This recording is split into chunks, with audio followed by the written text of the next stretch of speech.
Hello everyone. In this tutorial we will see the different types of variables and we will get a little more into understanding how variables actually work and how we can use them. In the previous example we saw that we had a value called as 100 and we assigned it to a variable called as a. Similarly, we had a value called as 200 and we assigned it to a variable called as b, and then we summed up a and b and stored it to a variable called as c, and then we printed the variable c out. So in this example we saw that we are basically using a numeric value and we are assigning it to a variable. In VW Basic there are two types of values. One is numerics, as you are seeing here. The other is called as strings.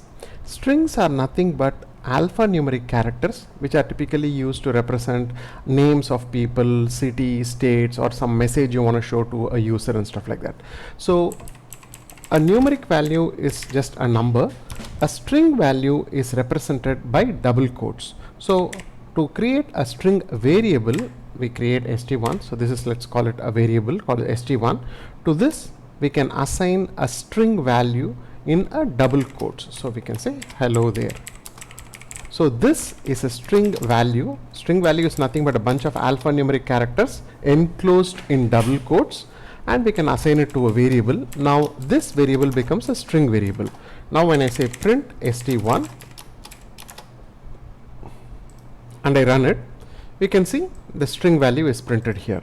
So we can also add two strings. So for that I'm going to say st2 equal to welcome, and say let's say st3 is equal to st1 plus st2, and we'll print st3 and we will run it.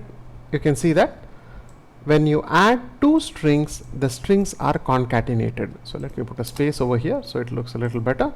So now you can see that the strings get concatenated. So the plus operator for strings concatenates two strings together.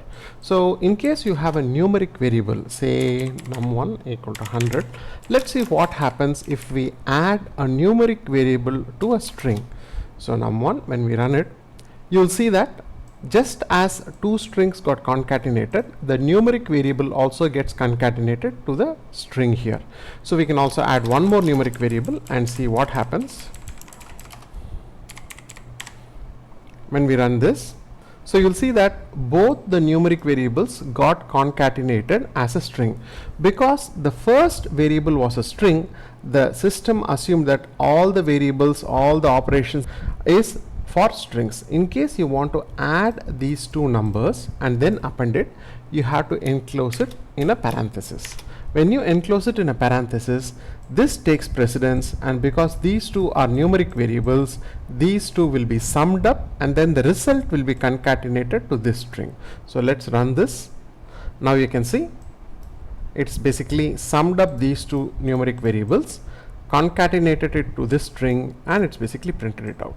So let's go back to our previous example where we were saying a equal to input enter value for a, and then we'll say b enter value for b, c equal to a plus b, and print result equal to plus c. So in this example we can see that we are entering the value for a, entering the value for b, and now the output looks a little more user friendly where we actually have a string and basically concatenate this, so it looks more user friendly. So this is typically a use case for strings. Strings are used for other things. Internally you can hold names, addresses. You use strings for showing messages to the end user and things like that. So in this tutorial we saw what a numeric value is and what a string value is, and how you can create a numeric variable and a string variable and concatenate strings, and you also saw how we can use numeric variables and strings together.